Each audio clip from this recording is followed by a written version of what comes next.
débat yo na évangéliste Roger Baka et Souki Koboni pour senga ki au débat biso tozana maele ya classe te parce que ezana différence entre muto yazo bimisa makambo ezo uta na cerveau na ye na muto azali ko se servir na livre pour que ala ki sabatu ka leki batu nyonso tuna maele zela na comprendre loko wana te ezali na différence voilà ezana différence ya makasi oyo bande ko na biso ba congolais fo ba yeba maele ezali expression ya ko interpréter ba livre oyo batu mususu ba comité maele ezali effet ya ko bimisa don tout soit capacité oyo nzambe apesi yo na cerveau. Tout ce qui est pasteur, peu importe, ce sont des perroquets. Pourquoi ils ne font que interpréter makambo bakomeli bango na ba livre. Raison pour laquelle c'est tout à fait normal que bakima ba débat parce que bazali ko sentir que niveau est tellement élevé que ba ko sala nanga débattre. Est-ce que ce sont des bergers oyo ba pesa bango mission et pas constater ya ko bokola ba mouton o to bengi na kombo ya bampate oyo bango bazo guider bango na perdition. Le pasteur, ce sont des messagers, mais ce ne sont pas des messagers du créateur, ce sont des messagers du système. Non. Nini ozo benga formule chimique et pourtant tozo mona ba misusu ba obimisa ba valise ya mbongo. Muta beti prière valise ya mbongo ebimi ozo benga en formule chimique. Je mets $500 en danger. Oyaza sir kabimisaka valise magique. J'ai besoin aya na plateau comme ça lango na misunanga. Zela ba koyo ka bien te. Nabi na che $500 nanga moko en danger. Mutu onyo soto ebi kabimisaka valise magique. Nga moko na okende na wenze na sombi valise o yanga. O ya triquete nga moko na ke na wenze na sombi valise nanga. Toye awa na plateau abimisa mbongo wana na valise. Parce que si ces gens là obengi si bango na émission awa olobi na bango ke no totiki téléphone nous eza polele et que bato bazola na biso ba benga biso en direct omona ke baza bato ba meli bambongo bato tellement ebele aujourd'hui nazole la mingi pourquoi parce que oko mona même bato wana bazo blasphémer ba kombo lokola ya kimbango alors ces gens là sont maudits. Raison pour laquelle ceux qui battent ngali boso ya bato wana na démasquer bango que non ce sont des aventuriers, ce ne sont pas des hommes spirituels. Au monde, même nous les Congolais, nous sommes sous karma. Tu vois, même nous, au monde, le monde spirituel, ceux qui bossali mabe, ba trahison et leki, lokuta et leki, il faut pas punir bien. Il fallait maintenant ba vrai ngunza ya solo. Oyo ba ebi histoire, oyo bazali sincère, oyo ba koki ko jire devant le ciel, devant les noms de Kimbangu, devant la terre Congo. Ba mekakoye bisabiso. Quelles sont des trahisons historiques au Bango Basala pour que tout ce que parce que même les désordres spirituels qu'on a au Congo, il faut reconnaître quelque part que Zaka Kaba chrétienté. L'esprit de Kimbangu n'est pas dans l'église kimbanguiste. Les fameux sauveurs au Bango Bazozela, au Bimela, ni na Bangunza, ni na Bakimbanguiste. Le voyage dans le temps existe. Le monde des ancêtres existe. Bon, ancêtres au bino bobeli la kawana, bazali. Ils sont bel et bien réels. Nani oyo a memé la biso version ya solo que non, moi na sali voyage temporel et que na kutani na yemoko kimbangu, tout soit kimpanvita, voici ce qu'il m'a dit comme l'histoire ya Congo. Moi, je vais des choses locales à bané mandansemi. C'était des personnes quand ils l'enseignent. Ce ne sont pas des choses oyo, c'est écrit quelque part dans des livres. Non. Tu vois, la personne était connectée. Que si il vous parle, il y a histoire, il y a Afrique. Vous sentez vraiment que non, makambo ya zo bimisa oyo, ezali fruit ya révolution, il y a révélation. Ba vrai coco, de permetaka maintenant, c'est que okoki même koye baba histoire mususu oyo, ba boya koko mana ba livre. Mais bango ba révéler yango parce que bango ba vivra na époque wana côté. Est-ce que ezana ngunza oya koki ko ya ko jire alobi ke ye vraiment sur la kana kimbangu vraiment solo est-ce que ça je vous dis est-ce que ça vraiment na vrai ngunza oya koki ko loba ke na sur la kana vrai kimbangu solo est-ce que ça na vrai ngunza oya koki ko détailler biso premièrement kimbangu ngo représentation na zakande nini est-ce que ça na vrai ngunza oya koki ko pesa biso code barre ya kimbangu ya molimo ya kimbangu ya solo code barre oui est-ce que ça na vrai ngunza na zali je crois balobela kasira un égrégore, mais le vrai, il n'est pas pour nous les Congolais. Lelo papa Sirius na conscience Congo. Nini o déjà bosali o eza palpable en dehors de ça va tout théorie. Un homme spirituel ne croit pas aux prophéties. Un homme spirituel croit premièrement na évolution et attend. Ce qui n'est roi divin abotami awana Congo. Ce qui veut dire quoi? Batu ya liboso oyo bakozala alerté que na mabele bozana messi. Premièrement, ce sont des grands loges locaux là-bas, franc-maçonnerie, Illuminati, le Vatican. Il y a les 9 clés de la vie. Les 9 clés de la vie oyo to biso mibali tozwaka yango à travers le femme. O ancêtre na biso bautaki. Tokundo la boso. Kango mokengeli na ngokoli kasi baye ya Kongo balingaka bakwena bango te batikaka bachasseur babomaka bango ndenge batika bakanga prêtresse kipavita ndenge batika bakanga mfumu kimbangue ndenge batika bakanga baboma batumbanga lumumba na muzeka bila lobilobi la reine Dondo Baron Massina Foutila na wesh Bakola Losa Epolo Wakasu.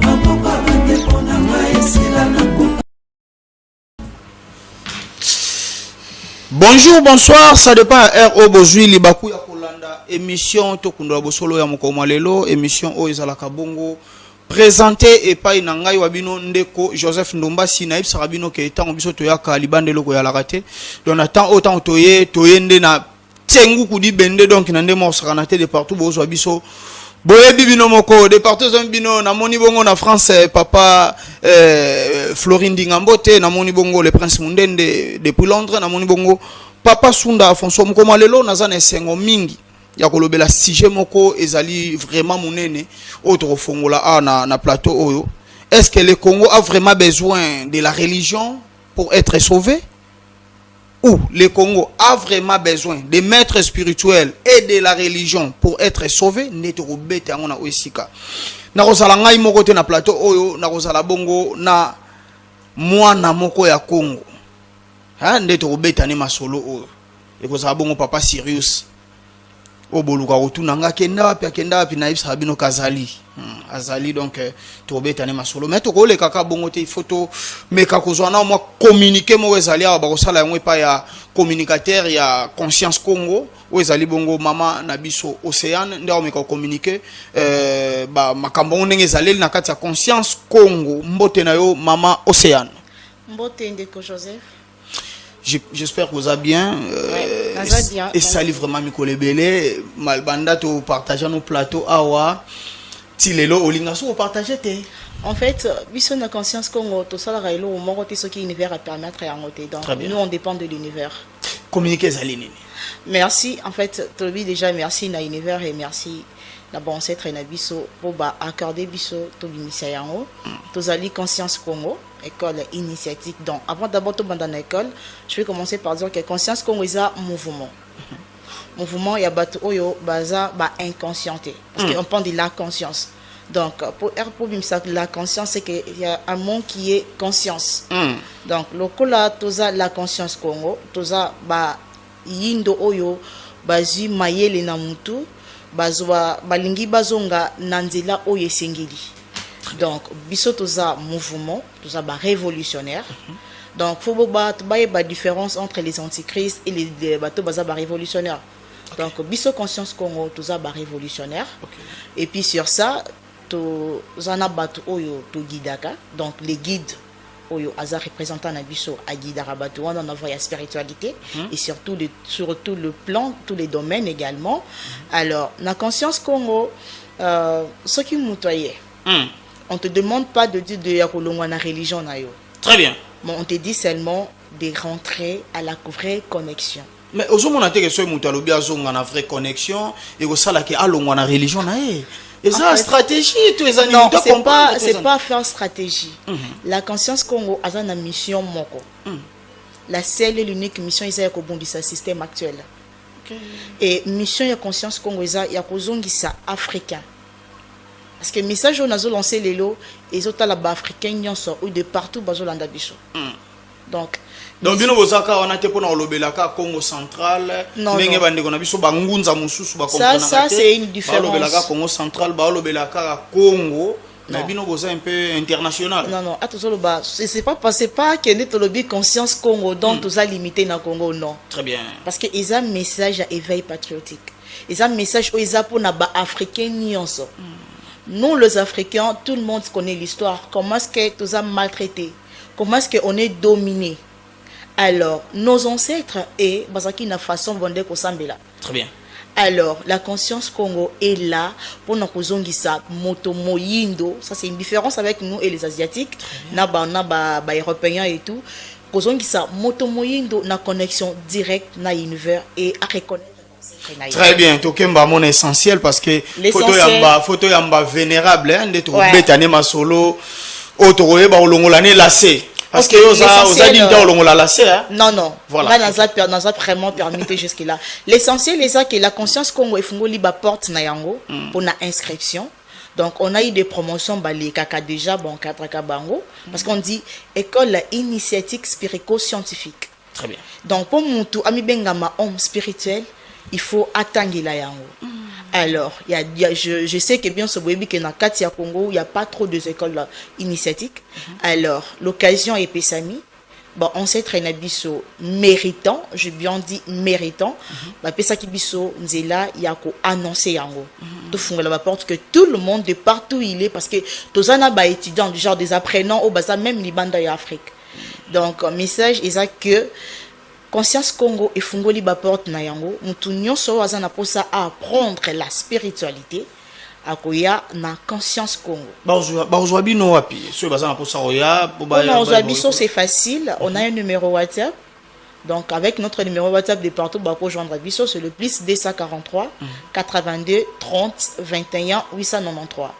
Même à minuit, donc peu importe l'heure. Là pour la meilleure audition pour nous. Donc je disais peu importe l'heure, bon je biso 4 plus 243 82 30 21 893. Très bien. Donc conscience Congo fungoli ba porte nango na batu nyonso o balingi ba apprendre spiritualité to lobi spirico scientifique. To kosuka nonga na spiritualité. O wali soki o formule o sala kisi ya fièvre o soki nonga na molimo non il faut o matérialiser. Donc tina nzoto boy. Ah oui. Donc bakisa gingabwa to sila nango. C'est pourquoi dans lobby baya na conscience Congo, c'est ça. Biso la conscience Congo eza école initiatique la spirico scientifique.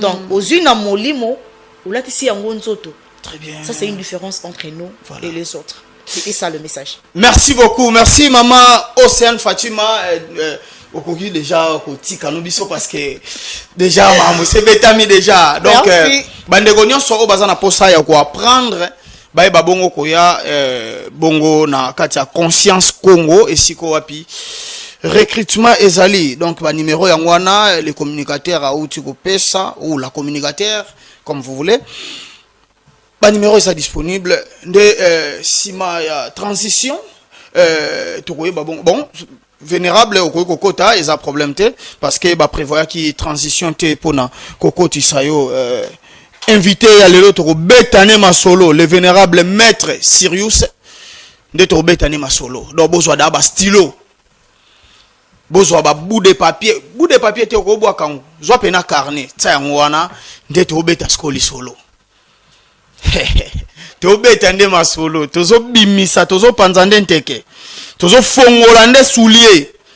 Yemo a longolande balba, donc a longola pena balase. Boyo kalelo. Mbote na papa Sirius. Mbote papa Joseph. Mikole bele okimi biso na to kundola bosolo bandeko baluki ko tuna nga mingi akenda wapi akenda bazo identifier lokola mutu o bango bayebi alekaka afini kaka. Ngabite yazalo wa bango te mazali. Oui papa, premièrement chez nous ezali premièrement ndako. Ça veut dire que ozali parmi bato o bazali ko porter message ancestral. Donc tu es un esprit révolutionnaire mais au azali ko exercer mission dans le domaine yaba journaliste. Ce qui veut dire que étant bateau tous allez contrôler sur la spiritualité africaine. Donc peu importe bisika nyonso tokozala yeba très bien que la conscience Congo est là et nous serons toujours permanents tokobana toujours continuer koya toujours pour na passer message. Très bien. Na banze te boyo kya bando ya toujours koya pour na passer message oyo tokozala nango. Papa Sirius na mituna ba question. Est-ce que Congo peut la sauver? Eza vraiment na posa ya ba maître spirituel to eza na posa ya religion? Des questions na mituna ki na linga to partager ngo lelo mais poto le kawana na linga na meka ko epingle mo eloko moko oyo na mona ke lekela kinga na misu na koka kotika ngwele ka boyete débat yo na évangéliste Roger Baka esuki koboni po senga ki o débat. Merci beaucoup. Premièrement, biso tozana maele ya classité. Parce que eza na différence entre muto ya zo bimisa makambo ezo uta na cerveau na ye na muto azali ko se servir na livre pour que ala ki sabatu ka leki batu nyonso tu na maele. Zela na comprendre loko wana te. Ezali na différence. Voilà. Eza na différence ya makasi oyo bande ko na biso ba Congolais fo ba yeba. Maele ezali expression ya ko interpréter ba livre oyo batu mususu ba comité. Maele ezali effet ya ko bimisa don tout soit capacité oyo nzambe apesio na cerveau. Très bien. Moi, Limbola. tout ce qui est pasteur, peu importe, ce sont des perroquets. Pourquoi ils ne font que interpréter magambo bakomeli bango na ba livre. Raison pour laquelle c'est tout à fait normal que baki ma ba débat parce que bazali ko sentir que niveau est tellement élevé que ba ko ça nanga débattre. Est-ce que tu koki ko kabola un pasteur na religion? Est-ce que ko salama? Bon, premièrement, des pasteurs, ce sont des religieux. Des pasteurs, ce ne sont pas des hommes spirituels. Des pasteurs, ce sont des religieux, ce sont des bergers. Oyo, ba pesa bango mission et pas constaté. Yako boko la ba mouton, oto bengi na kombo ya bampate. Oyo bango, bazo guider bango na perdition. Les pasteurs, ce sont des messagers, mais ce ne sont pas des messagers du Créateur, ce sont des messagers du système. Ce sont des messagers. Ce sont le messager du système, le messager du diable en fait. Très bien, très bien. En tout cas, to sepeli parce que au meki ko fungola biso hein. Donc différence ezali na moto oyo azotanga livre o bakomela kié. Et c'est un perroquet. Na mutu oyo azozwa oyo uta directement. Effectivement. De maloba ya vénérable to koti siko na kati ya masolo na biso. Est-ce que le Congo a vraiment besoin de la religion ou des maîtres spirituels pour être sauvé? Merci beaucoup papa pour la question. Premièrement, on a répété que le maître dans la spiritualité n'existe pas. Oh. Batu onyo sotu bazali komi benga que ce sont des maîtres spirituels, ce sont des escrocs. Ce ne sont pas des maîtres spirituels. Spiritualité ezali science ya molimo. Science wana ezaka tellement infini que mutu moko akoki ko maîtriser yango na totalité te. Nous maîtrisons juste une partie, mais toyebi spiritualité na mobimba nango te. Parce que du fait ya yo komi benga maître spirituel, donc tu as la maîtrise de la chose.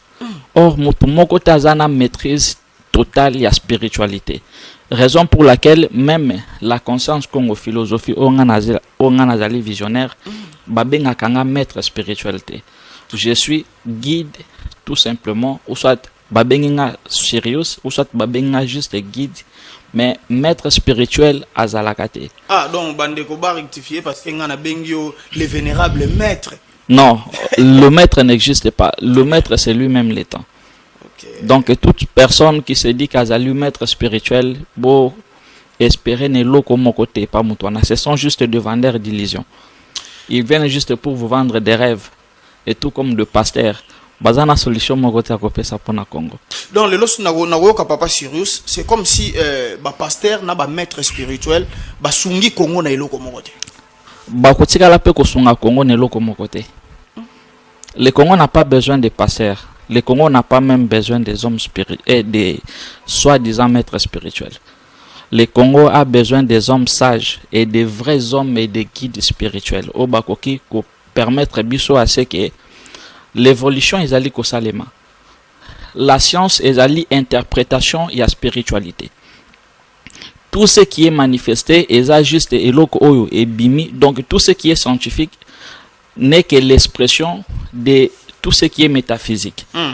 Alors on a besoin d'une philosophie, on a besoin de personnes oyo bakoki ko permettre biso à ce que tout comme connecter avec les sources cosmiques pour que et permettre biso. Bien sûr que à l'époque de nos ancêtres, évolution scientifique ezalaki na noté. Raison pour laquelle ils étaient des hommes spirituels. Mais pour le moment, oyo ba comprendre secret ya spiritualité, komi ko sala nini, ko matérialiser en sous forme ya science. En réalité, science ezaka kindoki. Maintenant, on a besoin ya batuana. Bato bakoki ko permettre à ce que ba congolais toza ko vivre na mboka moko oyo ezali bourré na ba richesse stratégique.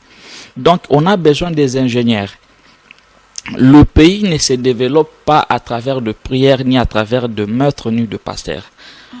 Oyo ba permetaka à ce que mboka wana et se développer. Premièrement, ce sont des guides spirituels, ce sont des sages mutubavandaka pona kosala ba constitution ya malamu, et ce sont des scientifiques oyo bazali initiés et pas ba hommes spirituels.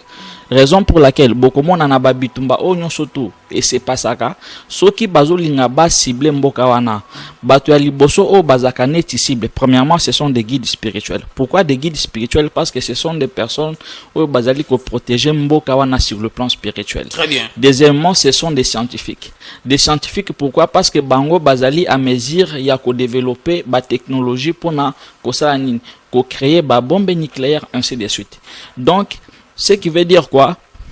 Na mabele awa eza na mboka moko te eza na posa ya ba pasteur ni ya ba maître spirituel ni ya ba fonganga oyo ba maîtriser ba chimie qui passe à la télévision pour vous démontrer des formules chimiques, mais bakosi que non, ce sont des spectacles magiques, non. Nini ozobenga formule chimique, et pourtant tozomona ba misusu ba obimisa ba valise ya mbongo. Mutu abeti prière valise ya mbongo ebimi ozobenga en formule chimique.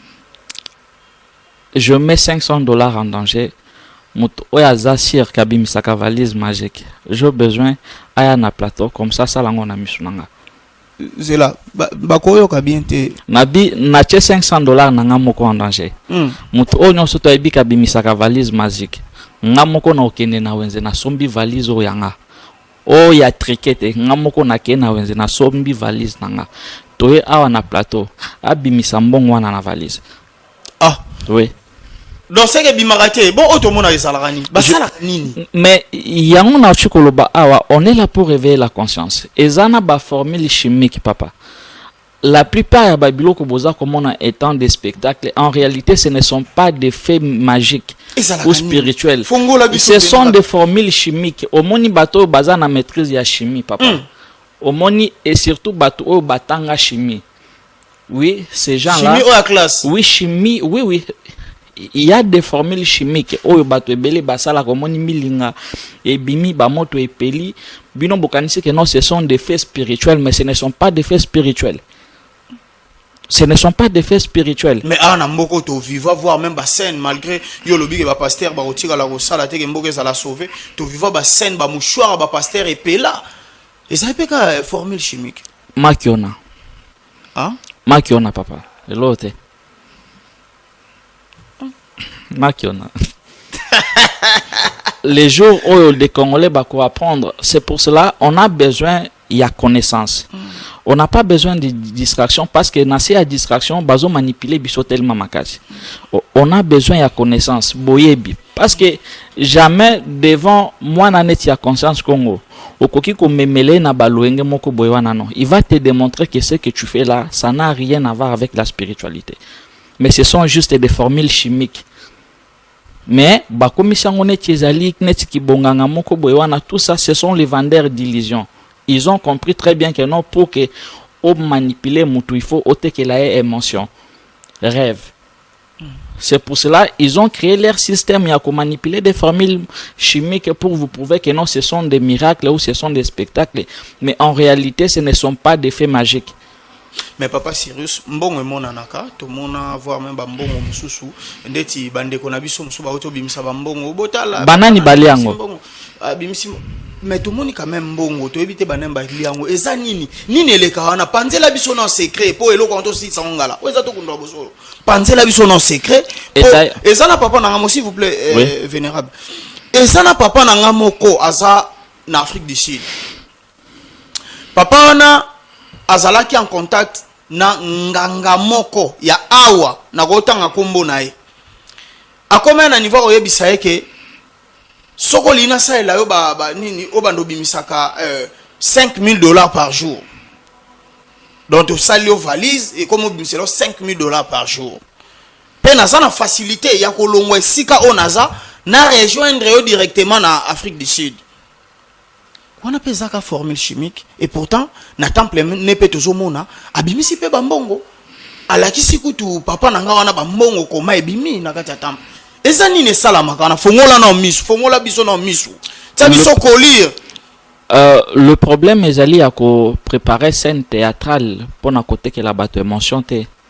Le problème ezali est-ce que bateau o bakinaka réellement et pas bateau na bazwa kapé mbongo parce que si ces gens là obengi si bango na émission awa olobi na bango ke no totiki téléphone nous eza polele et que bateau bazola na biso ba benga biso en direct au mona ke baza bateau ba meli bambongo bateau tellement ebelé je donc nanie yango te ke no mbongo na chemin ya spiritualité ezalaka mais jamais baleka nango na télévision et loko nyo surtout déjà bazola ki na télévision et ba kezali marketing pour vous arnaquer ba vrai batu ya solo o ba pesaka batu bambongo na ndenge moko ya kisi bazali mais ce ne sont pas des choses oyo balakisaka ngo na télévision jamais mbongo pena na ndenga kisi oui mbongo ya kisi ezali mais tout ce qui est médiatisé ezali arnaque tous ces gens oyo oyebi na ebite soki okozala oyebi bakombo na bango mais tous ces gens oyo balakisaka na télévision ke bango basalaka babiloko wana papa bengelanga ta moko awa ba miyebi ba pena ba chaîne baleka na ko benga oleka oui donc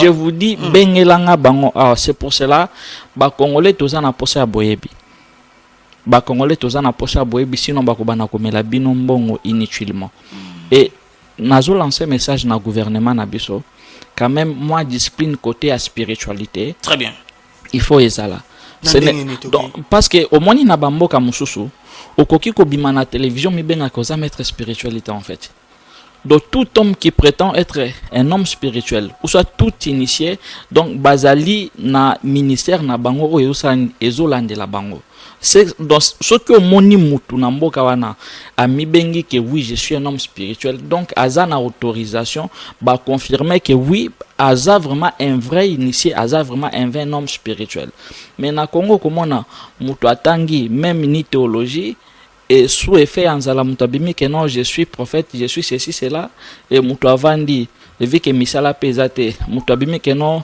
je suis grand maître spirituel et après non tu vois raison pour laquelle le gouvernement a négligé domaine ango au moni ke ba escroc basai nini batondi kuna tellement ebelé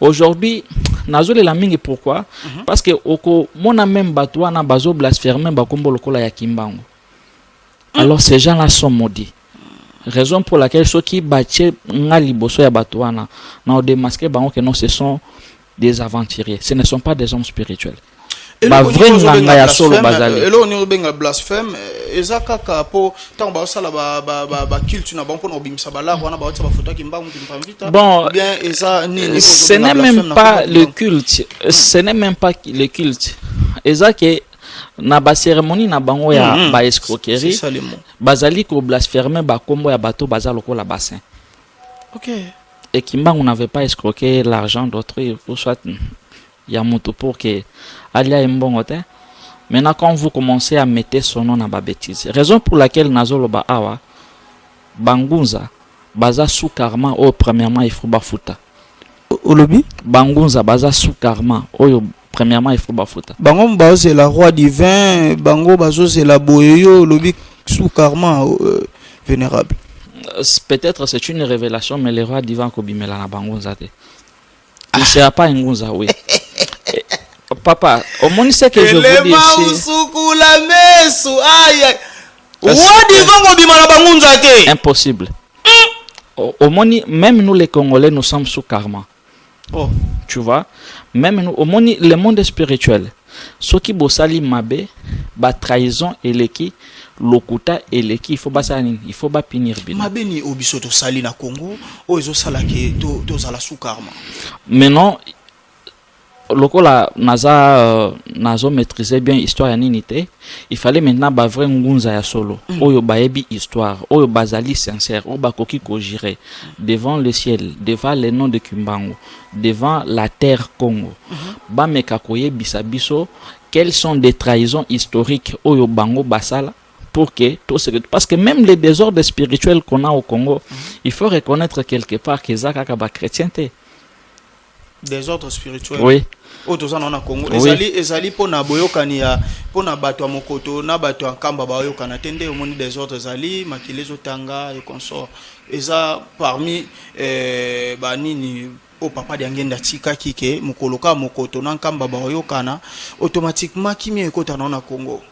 Eza na un problème à mon Congo te peut-être to futa karma vénérable.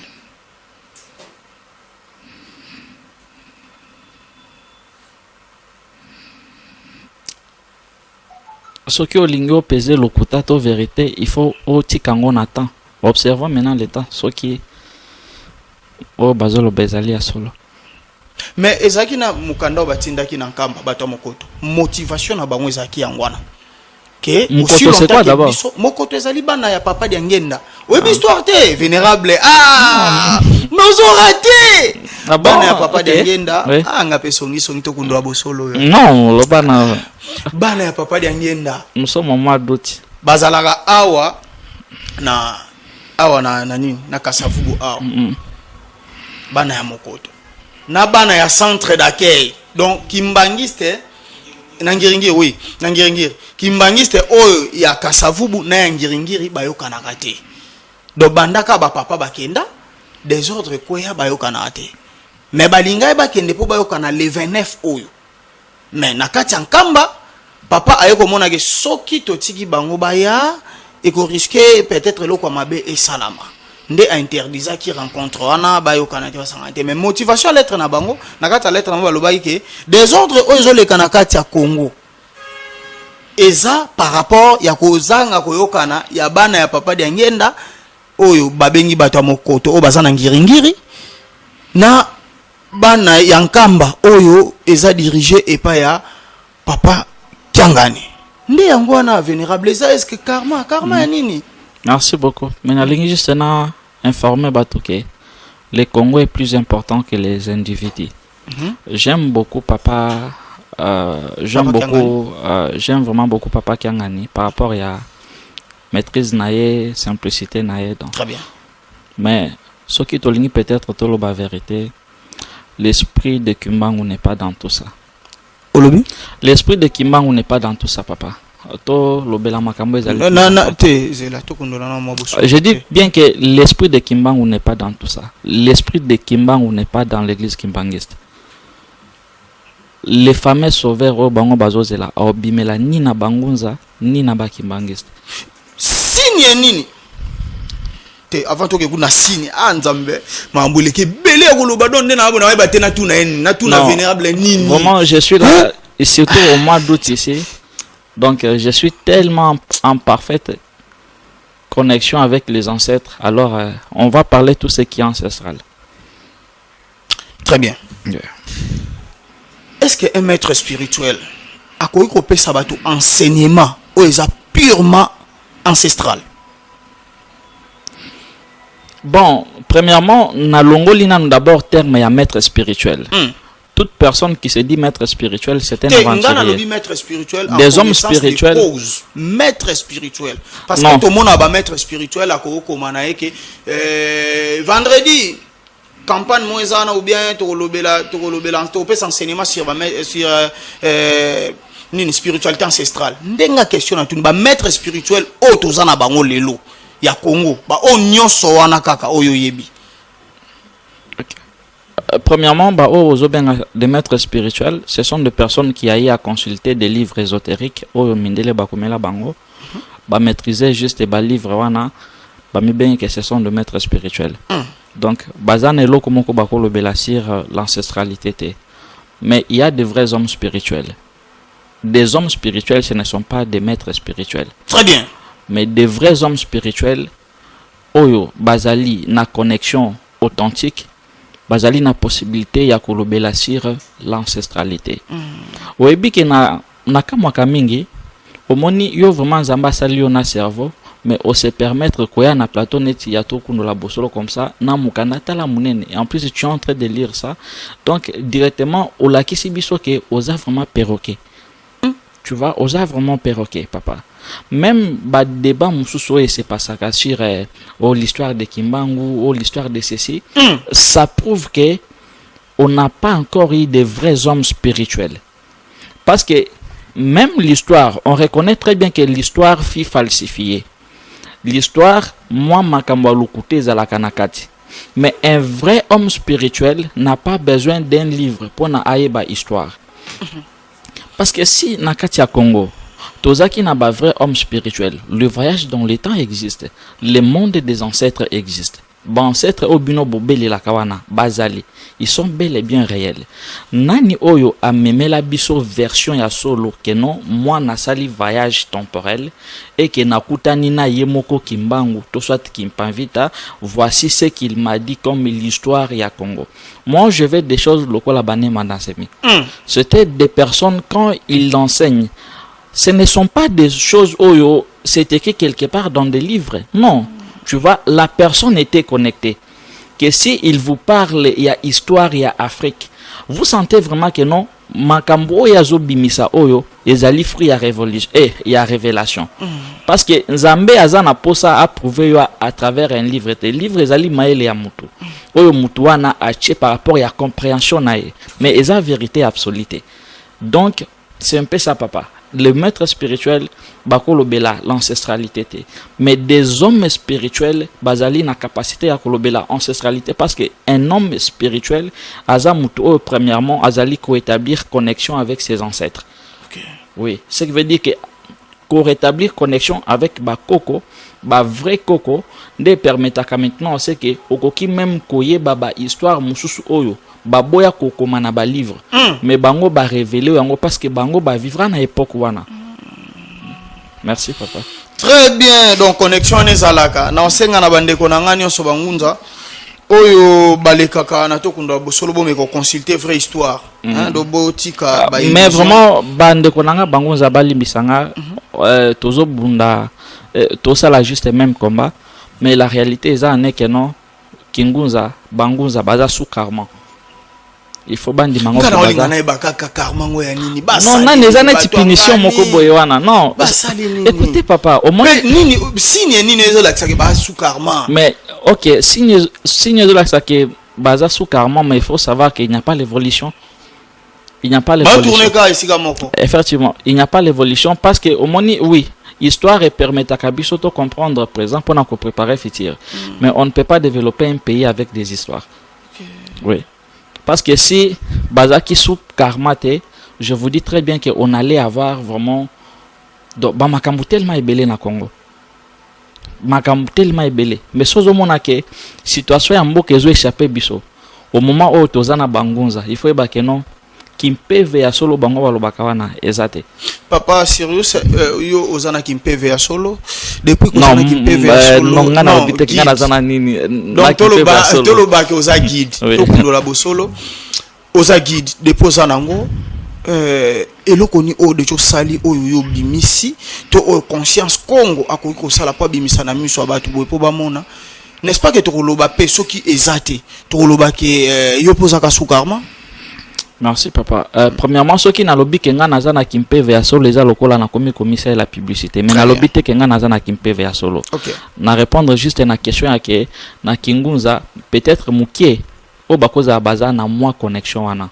Mais ce sont de mouvements oyo par rapport ya makambo bango basala, il fallait basani pas subir conséquences nango. Et après avoir ko futa ba karma na bango, bako zonga vraiment na vrai kingunza ndenge zalaki ya liboso. Raison pour laquelle, premièrement, première signe, ata basali tout ce qu'ils peuvent faire pour que bas se réunir jamais batikala jamais kotikala donc jamais bakoki ko se réunir et aussi mbaté et simbate tu vois au moins ce sont des signes oyo même bango moko il faut pas se questionner mais pourquoi ba effort nyon surtout tozo sala maison ko aboutir nelo mon côté est-ce que ezana ngunza oya koki ko ya ko gérer à lobike yé vraiment sur la kana kimbangu vraiment solo est-ce que ça donc je vous dis est-ce que ça vraiment na vrai ngunza oya koki ko lobaki na sur la kana vrai kimbangu solo est-ce que ça na vrai ngunza oya koki ko détailler biso premièrement kimbangu ngo représentation na zakande nini est-ce que ça na vrai ngunza oya koki ko pesa biso code barre ya kimbangu ya molimo ya kimbangu ya solo code barre oui est-ce que ça na vrai ngunza na zali je crois balobela kasir un égrégore mais le vrai il n'est pas pour nous les Congolais mais il est pour toute l'Afrique. Ne vous inquiétez pas, ceux qui besoin de Burkinabé Bazako se développer plus que nous les Congolais. Kimbangu n'est pas seulement là pour nous les Congolais. Donc Kimbangu pas mimoni si pas na bango. Après si bango ba formule. Et il n'a jamais été pour les Congolais. Il n'a jamais été pour les Congolais ni le peuple Congo non. C'est là. Tata Kimbangu abotama na Congo central là. Azala pour na ba Congolais te. Papa, même yo lelo soki obimi. O bakanga ya ke Lubumbashi. Nalobi boye, même yo soki obimi président de la République. Donc tu deviens le garant il y a pays mobimba. Mais ce qui veut dire par rapport à ba principe et à création, il fallait peut-être maman moko na libota moko basanine. Babi mission na moki. Tu vois, c'est un peu ça. Donc il n'est pas ni pour le peuple Congo ni pour les Congolais. Azapon Afrique mobimba. Ah, papa sérieux soko lobi boye c'est Kimbangu aza injuste. Yesu kuta lobana je suis venu pour les brebis perdues de la maison d'Israël. À reconnaître quand même bande konae. Mais biso Kimbangu azak pona ba Congolais. Non, nalobi azali pona ba africain nyon surtout. Pona ba Congolais kakate. Oui. Donc il ne faut pas continuer dans de bêtises croyant que non Kimbangu aza pona bino non. Revenir na question na ngai papa Sirius. Papa. Nakati ya conscience Congo. Et si ko wapi evezo salama parce que tango ne mondansemi abandaki ko sala éveil ayaki na science na conscience tomonaki na bitumba na ye oyo supposaki entre ye na gouvernement na makambo o banda oyo kanate tomonaki comment akokai ko transformer babiloko oyo eza neti ba nini bandika et comme pe ba bombe et consort banzo et consort lelo papa Sirius na conscience Congo nini o déjà bosali oyo eza palpable en dehors on peut ça va tout théorie. Merci.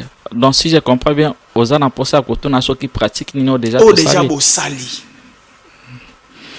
Premièrement, il faut ébaquer ceux qui gouvernement a ça la ba manœuvre wana te bolinga ki bo découvrir te que ne manase miazana ba pouvoir ya ko sala bandika. Très bien. Alors donc ceux qui peut conscience Congo à se sentir menacé na eloko mon côté beaucoup ébaté pouvoir nini oyo bango bazana pour se défendre. Donc wana nemba nansemi ayaki pona kosala ba démonstration wana te. Mais par rapport à ndenge bokwensaki il était obligé de vous prouver que c'était un homme spirituel ou azali ko détenir ba pouvoir mystique. Mais il n'était pas venu pour vous prouver ça, il était venu pour vous enseigner. Et raison pour laquelle il a laissé beaucoup de livres. Donc c'était ça premièrement sa mission. Maintenant, nous aussi la conscience Congo, on est là pour enseigner et faire connecter de personnes à ce que nos donc bit na bicho ezali d'ici 5 ans il faut to bimisa ba vrai scientifique na biso oyo bakobima. Donc nous on ne veut pas ba maplome ya ke botangi na ba université botikali ba réparateur te.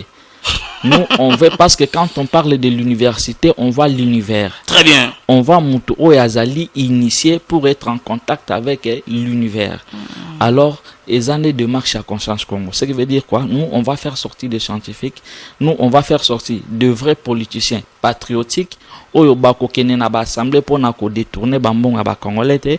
Biso to ko bimisa ba vrai homme spirituel oyo bako tangisa batu l'évangile de la prospérité te, mais bakotangisa batu comment éveiller l'air du vin oyo azali kovanda kati na bango. Alors soki ba oser koya ko menacer, alors ndenge moko pe ba oyo bakenda balakisa bino que non, c'était des personnes qui détiennent le pouvoir mystique. Alors bon comprendre ceux qui conscience que azali na pouvoir ou pas.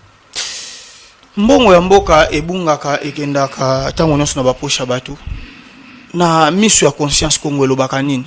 Est-ce que boza na pouvoir ya kopinir te, boza na pouvoir ya koganga te ngomba eyoki déplacer to esani?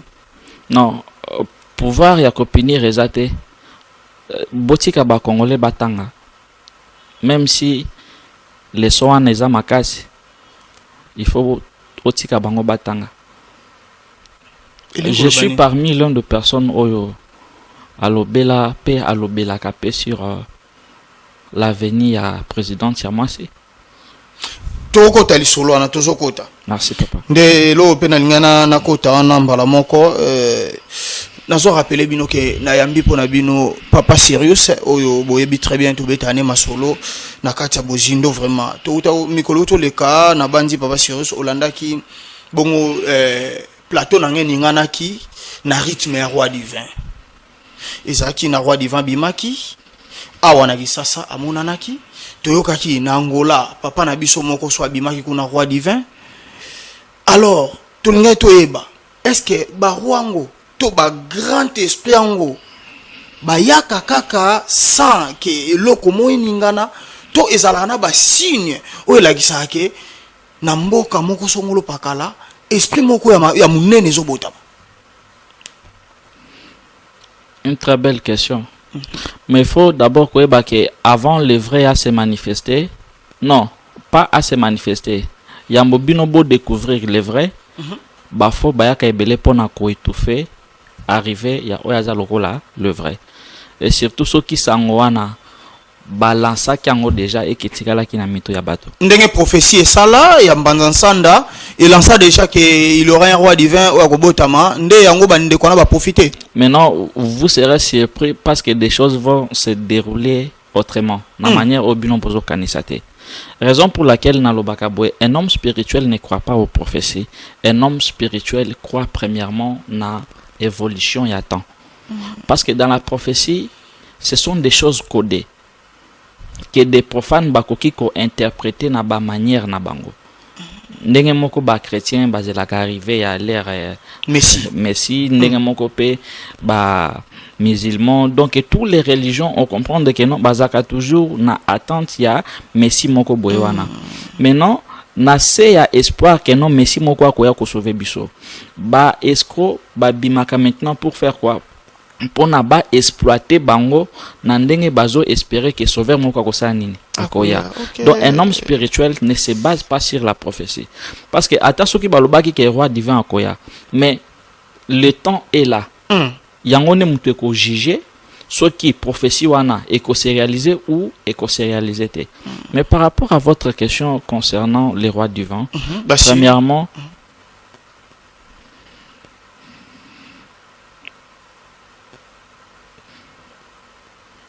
ovandi kimia makasi ya papa Sirius. Nalobaka makambo. Dans les rien était mais voilà des choses oyo bazo sifflenga. Alors par rapport à Nini roi du vent, bon je ne sais pas, veuillez quand même m'expliquer parce que bientôt nous aurons le royaume système Otozali kokende. Système royal calamité. Oui, système royal après calamité.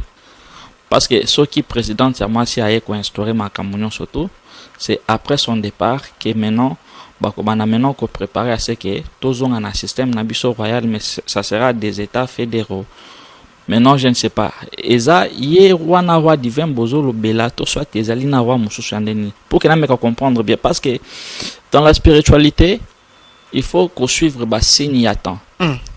Bon, c'est un abisso na Égypte, tout soit na bassin du Congo, bangonde mutu bazalaka bato liboso ya kosala ba calendrier, ba mathématiques ainsi de suite. Bazalaki na posa ya livre te. Bazalaki na posa ya kosala ba calcul ya temps par rapport ya ba signe oyo le ciel ezali kopé ça nde ba permettre à ce que ba bimisela biso ba physique ainsi de suite. Ce qui veut dire quoi?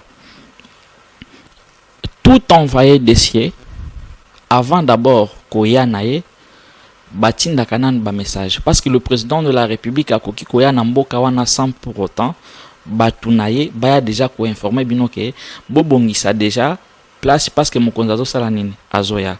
Alors ce qui veut dire que il y a deux personnes oyo il faut ba annoncer yango au-delà ya bato bakoki ko annoncer bino ke non bientôt tout soit ba pesinga message que ezana esprit moko supérieur oyo azobotama na mabele na biso pour venir peut-être nous libérer. Il y a aussi ce que nous appelons le signe du temps parce que le temps ne ment pas. Papa omoni ndenge ozawana soki toza na butu ndenge moko na likolo na biso chaque jour batu bakufaka batu babotamaka ezana ba étoile ekufaka na ba étoile esaka nini ebotamaka. Ce qui veut dire que tout est chacun de nous azaka lié na étoile moko na lola likolo. C'est possible. Même toi aussi ozana étoile na opeza ka likolo elandaka yo pe partout. Ndenge to mona ba étoile nyonso to mona na butu moko peza yanga wana. Oui, effectivement. Maintenant, parmi les signes il y a temps. Là, je ne parle pas par rapport à non kinganya lobaki boy non. Moi je ne crois pas na ba makambo batu balobite. Moi prophétie non, moi je ne crois pas à ça. Très bien. Moi, je ne crois pas à ça. Loba peut-être que non, ce qui visitation ya solo. Parce que même parmi des visitations, batoloba ya bakimbangu, ezakape na ba fausse visitation ya kimbangu, meza kimbangu te. Alors, mais par rapport à ce qui concerne prophétie, il y a roi du vent où il y a un certain Messie, oyo, beaucoup plus il y a ba grand esprit ba prophétiser sur son avenir. Il faut que oui, eza ya solo. Mais oyo eko confirmer bisoto ebake mutu azali roi divin to soit mutu azali roi divin te ezali mukanda te ezali maloba oyo bimeli na nini na mutu te. Je vous donne un exemple. À l'époque de Yehoshua oyo ba chrétien balobaka Jésus, mais tozongeli d'abord na histoire ya temps selon l'histoire biblique. Il y a eu les 3 mages. Donc na bamboka ezaka na bato bazaka na don ya molimo ba o baza na don ya coproduire le futur. Mais en Congo tozana bango te hein. Bon, bazali. Alors, batouana nini permetta ki bango pour que baye bake mwana botami c'était ba étoile. Donc na bato tozalaka awa, il y a des étoiles, il y a ba Messie. De Messie ou soit donc ba étoile ya ba sauveur. Ce qui veut dire que ceux qui na mboka na bino bo donc Messie moko abotami na kati ya mboka wana papa Joseph, laisse-moi vous dire une réalité devant les jugements qui m'attend après cette vie. Yeba yango très bien que non chaque Messie azakana étoile na ye oyo etambolaka na ye likolo. Donc aujourd'hui ceux qui ba lobi na biso ba congolais que non mutu kinganya azali roi divin. Bon, eza na un peu problème ya ko s'acharner kuna te. Mais nous allons poser la question nani oyo à prédire avenir nae mutuana ala kisabiso étoile nini oyo ezali ko symboliser donc qui nous montre l'étoile du Messie. Et l'étoile du Messie etambolaka toujours na Messie bisika nyonso to azali.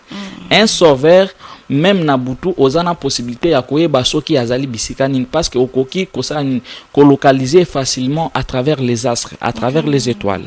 Donc je ne sais pas est-ce que ezana mutu oya prophétisa sur l'avenir ya roi divin soki azali maintenant qui nous montre maintenant l'étoile message. Mais mutu oya prophétisa ezali nde mvuluzi kimbangu tango atikali o prophétiser akei nde to komona nkaka ye ameki kotiela biso ngo na balangue ba français bani tout lelo to komi kotanga yango mais aki mvuluzi kimbangu mutu atikala ko prophétiser. Oui, mais il faut savoir que non le Seigneur kimbangu a prophétisé sur l'avenir des rois divins, mais ce qui est que roi divin komi ko vivre na biso na époque oyo il faut basigner attend ezala basigner attend donc il faut ba étoile na il faut étoile na et salanine et la kisalikolo parce que les rois divins s'il vous plaît papa au monde ce qui est roi divin donc vénérable les très bien donc ce qui est roi divin à botami awa na Congo ce qui veut dire quoi batu ya liboso oyo bakozala alerté que na mabele bozana messi. Premièrement, ce sont des grands loges locaux là-bas, franc-maçonnerie, Illuminati, le Vatican. Comment faut ça bango batu ya liboso au lieu que baya koyebisa biso mokolo makambo? Non, au moins ces gens là bazali neti na ba satellite moko spirituel oyo ezali ko détecter oyo nyonso tout ezo uta likolo pour que eya kokota na mabele. Maintenant biso tozana nous na ba satellite wana te. Donc aujourd'hui là, ce qui roi divin azana kati ya Congo yeba ke Vatican akosala nini akozala alerté. Mais papa Cyrus balobaka pouvoir ancestral Congo pur ezala likolo ya ba pouvoir wana nyonso. Comment biso moto zana ba satellite te bango bazana nango et pourtant bango baza selon ba dire ya batumso onga na confirmer te mais quand même to rozwa pe moi lumière na ngambo na yo bango bazana moi elo amkeme bazana ba satellite. Bon, maintenant, ni nezo prouver que oyo tozolo ba na ezali réalité parce que ceux qui obandi ko loba na mutu na mnoke non regarder pouvoir ancestralité Congo ezali likolo ya biloko nyonso na. Mais pourquoi ces gens-là continuent toujours à nous dominer? Pourquoi ces gens-là continuent toujours à nous dominer? Na lobité que biso tozali inférieur non, mais il faut savoir que non tozala qui deviennent la trajectoire na biso, to perdra contact na biso. À partir à wapi? Mais du fait que ba missionnaire ba memeli biso la Vierge Marie ba memeli biso Jésus ba memeli biso religion, en réalité religion ezaneti abomination pour na ba africain.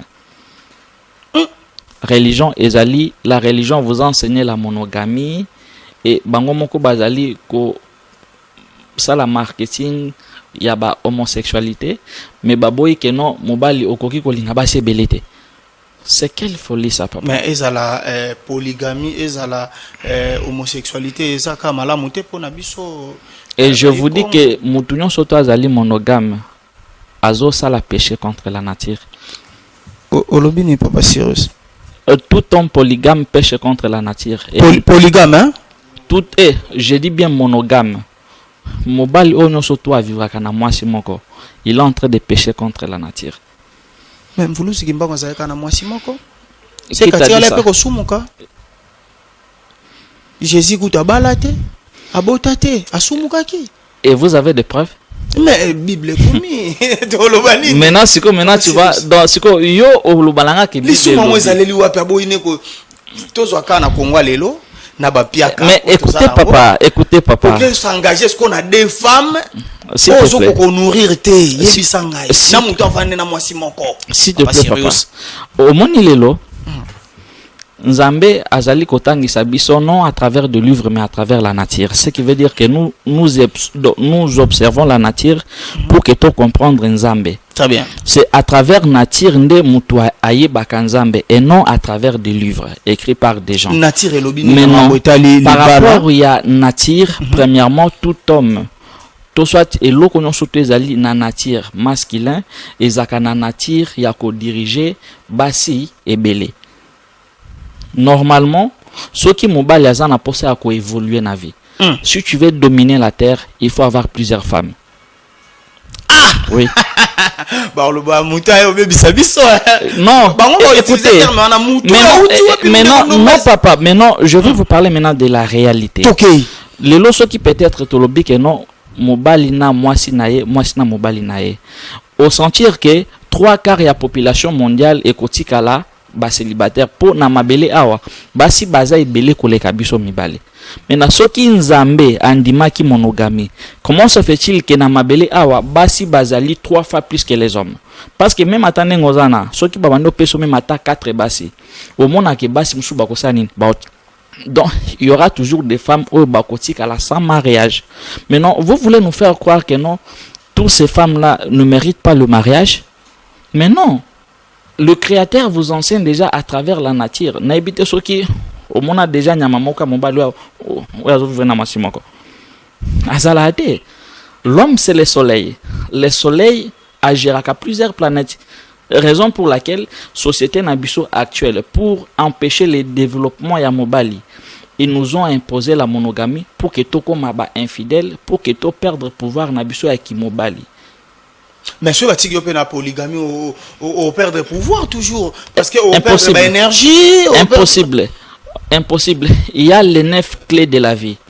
Les 9 clés de la vie oyo to biso mibali tozwaka yango à travers le femme eza na basi oyo bakoki kozala ba expérience nata moko ya matériel eza na basi oyo bakoki kozala lokola ba gardien pour protéger votre pouvoir spirituel. Donc chaque femme a joué un rôle naie. Raison pour laquelle au kokutana na mwasi moko peut-être côté bonheur finance y est peut-être il ne te pas destiné pour que apesa yo finance. Okay. Tu vois? Donc pour réussir, pour avoir tous les 9 clés de la vie, il faut avoir plus ou moins 9 femmes parce que chaque femme a 9 femmes. Oui, parce que n'a pas enseignement sur l'astral. Nos âmes avant elles s'incarner na mabele, ba âme na biso mili monabiso yambo eya na mabele et vivra d'abord sur le plan astral. Et sur le plan astral, l'âme ya mobali ba pesa kae plus ou moins 9 âmes sœurs. Oyo bakoya ko accompagner na mabele pour que basani basunga a réussir mission na mabele. Raison pour laquelle okomona ke ata mobali azana mwasi moko mais esprit ya kokende sous liban de sani ezalaka qu'il soit pasteur ou pas. Omona ke écoutez tout le mari qui prétend défendre la monogamie, ce sont des infidèles, ce sont le menteur. Tu vois un peu? Ce sont les infidèles, ce sont le menteur. En réalité, mobali okoki koko sa moi c'était.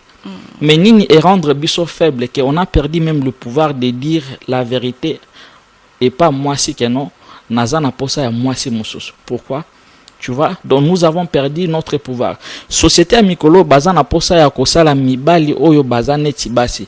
Raison pour laquelle ils vont chercher à vous imposer l'homosexualité pour que beaucoup maneti banyama comme ça basala nini. Va contrôler maintenant bino très bien parce que ils savent très bien que ceux qui bâtissent les mobali liberté naé l'homme c'est un lion, tu vois, l'homme c'est un lion. Maintenant si tu veux dominer la terre, si tu veux être même puissant spirituellement, je vous dis il faut avoir plusieurs femmes, il faut avoir plusieurs femmes, oui. Mais osana problème papa Cyrus hein? Bon problème si ce n'est que dans vos livres où on vous ment que mutu tout ça mobile azali monogame, mais moi je vais vous prouver selon la réalité, selon des lois naturelles que le créateur a créé l'homme pour qu'il soit premièrement polygame. Pourquoi basi basé belé par rapport à bisomi balé? Ça c'est pas ma première question. Parce que si l'homme est monogame, ce qui veut dire que 3 quarts de la population ya basi au bakoti kalawana bazala qui destiné pour un mariage. Mais pourquoi, et depuis aussitôt imposant loi ya monogamie, tu sais combien de divorces et ça les marque chaque jour ici dans la maison communale, tu vois? Donc ce sont des choses où besoin imposer mutuna makasi mais ça lié na nature ya mobilité. Très bien. Nous avons une différence entre polygamie et impudicité. Parce que les gens qui ont bien terre, qui bon, moi si na parler na komina ba makangu. Ba bi ba makangu te. Linga bango officiellement. Ah voilà. Donc linga bango pena to moni oke ko bala 9 femmes na yo. Maintenant OP a moni ke enseignement et quotidien papa Cyrus azala disponible. Aïe sabino yenga na zawana. Donc boye bo trouver to so ngana katia lisolo to zangi na ngoya roi divin papa Cyrus olobike avant roi divin aya esengi il faut transition et salama ya pouvoir kolongwa na mwana mobali et kende bongo na mwana mwasi po ya kobongisa ndako. Oui, donc na ba onion so ba bimi sans transition ya femme roi divin ça dit. Oui. Et ce que je dis na lobite ke bato bandi melanga ye. Na lobike ba peser yango par rapport à évolution ya temps. Très bien. Même si na kozala kate dans le futur, mais ba lobake bon ezaki na de kona biso moko sérieux salobaka na biso que non avant l'avenir ya roi Congo oyo akoya pona ko restaurer premièrement le pouvoir politique, il faut transition moko esalema parce que après ba embrièment oyo tozali nango entre les guerres des jumeaux oh déjà na lobaka na ba émission nanga on a sala depuis kala na lobango très bien que non tozali juste victime ya dispute ya de mapasa. Mais il faut des mapas sabasala nini bayo kana pona ko préparer koya ya mama na bango et tant maman koya akoya ko tikele maintenant place na nini place ya papa, ce qui veut dire que pour que transition et ça les des mapas nani. Mais je parle bien de vos deux présidents au Basali d'abord en vie, le président honoraire et le président actuel. Ce sont des jumeaux. Oh. Oui, ce sont des jumeaux. Peut-être prochainement dans l'émission, je vais vous faire même des petits calculs pour comprendre que non, tout des bases vibrer dans chiffre 5. Ce sont des jumeaux. Et après, il faut transition mon quoi salema pour que moi chabima. Et boy bah très bien que moi si ne mtokoya kozongi sama kamuto à notre. Est-ce que tu vois que roi divin ici à Botami, mais manifestation n'est toujours là? Oui, le roi est là. Il est là. Même visite, il n'y a pas pour Yaki na Congo. Donc, ce n'était pas venu pour vous bénir. Et observez même très bien depuis Papaya. Au moins, très bien que Makamwe Beba Kutu Makasi. C'est là. Olobi, et sa visite, il n'y a pas? Visite, il n'y a pas pour Yaki Wana. Et Zaki Pona. Au moins, à chaque fois que Papa azosa la visite Namboka Nabino, il y a très bien que non. Et Zana est lokomoko spirituel Oyo et attiré. Et ce que Monique non avant Papa donc ba essayer ba tindi ba tuna bango mais ba échouer. Maintenant ce qu'il faut maintenant yemo quoi ça ni yemo ko maintenant sur terre. Oui. Donc oya na epo ba mona ki eloko mo salami na Kongo nde ayaki. Effectivement, le roi est là mais à cause de la naposa ni ba c'est les publicités batu bango mo kana mutu bako découvrir. Mais ça déjà okola ou bien ça un jour papa yaki des jours abota maki to azaki déjà ça déjà okola papa yaki pour étouffer. Était non ya kokola te azana mamke papa omoni moi po ebima ezalaka na posa etinde la bino ba message te que non nga déjà moi nazolinga na bima te.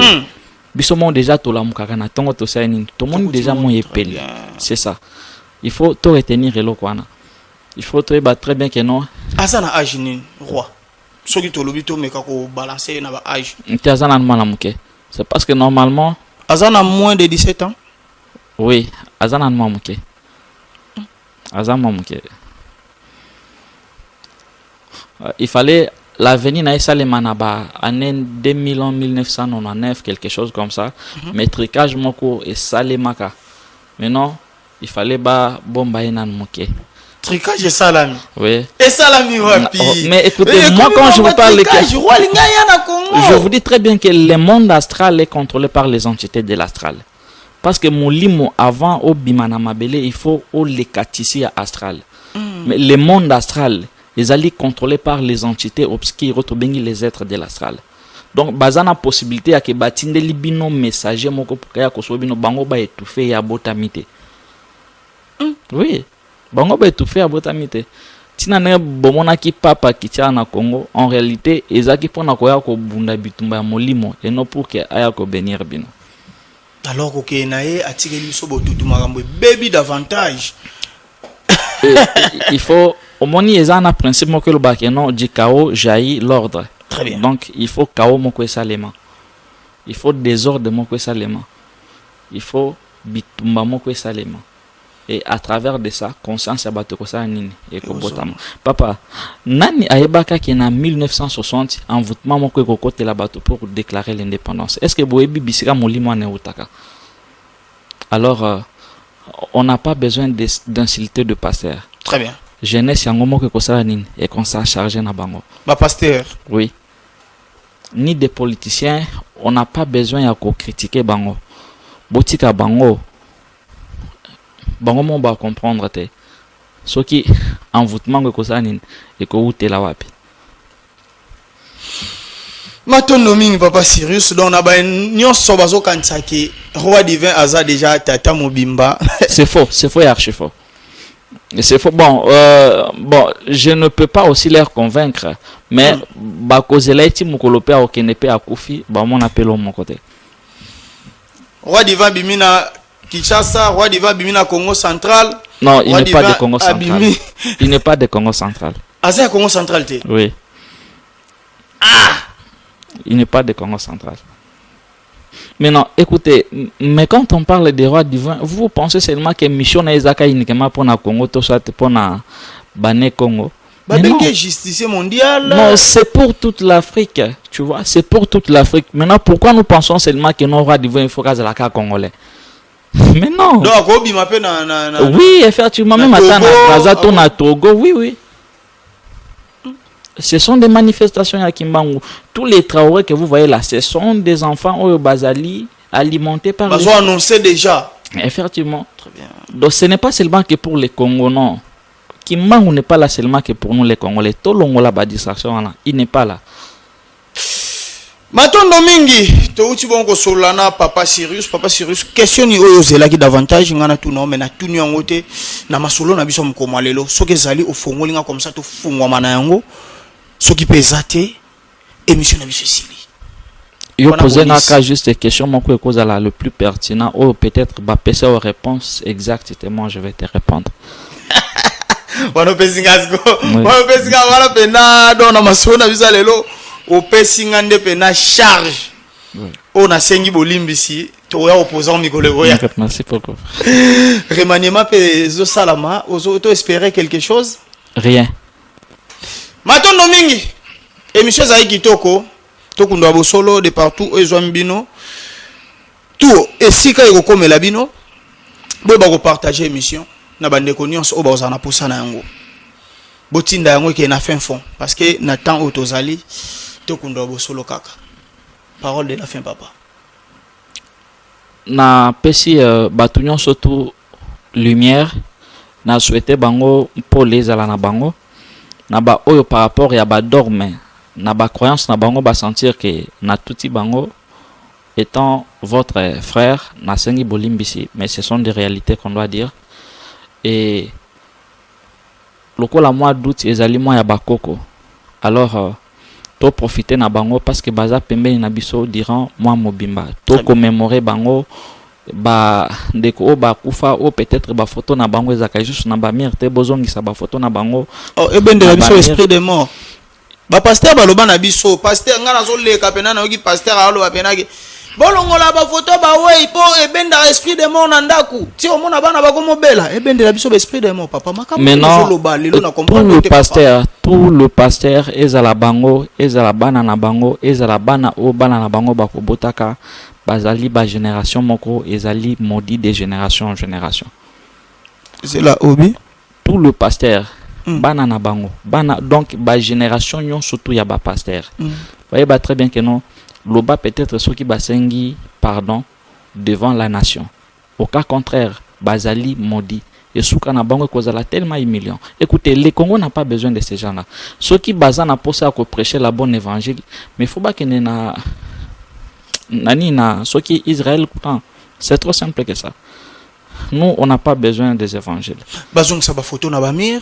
Oui, na lobby durant le mois d'août bozu ba photo ya ba wey na bino o bakenda bozongi sango na ba mire, bosali ba libation toujours na bandenge na biso parce que ils sont là les portails ya ba wey eza ya kofungama durant mois mobimba. Donc ezakaka le premier août. Donc kena vraiment ti na suka. Et je vais profiter peut-être au courant il y a mois d'août organiser même conférence moko papa peut-être na koki ko inviter bino pour que to expliquer beaucoup plus sur l'ancestralité et to faire comprendre encore batou bakoko o tozolo belezali bakoko o ya bikeko bozo kene na ndako ya banganga bomoni bazolo basoki na tio balobi keza bakoko na ote wana eza bakoko te. On parle des vrais ancêtres, des vrais âmes, de vrais esprits oyo et transcendant ba monde. Donc, on ne parle pas des esprits errants oyo banganga bazo utiliser pour que banyoko la bino que non. Il faut faire la différence parce que quand on parle des ancêtres, mutumusou peut-être azana mauvais souvenir yanganga moko akenda na Congo central siko bameli mbongo alobi ke nazako kono pesanga $10,000.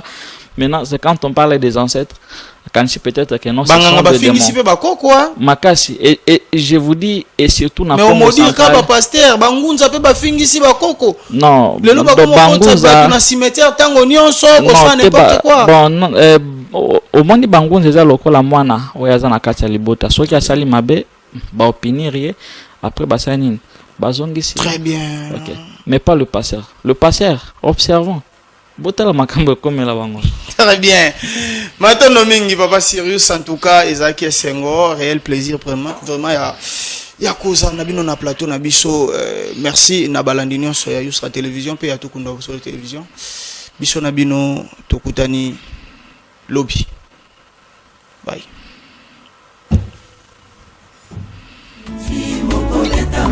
tozana mingi ya kolobela esika nini o ancêtre na biso bautaki tokundola buso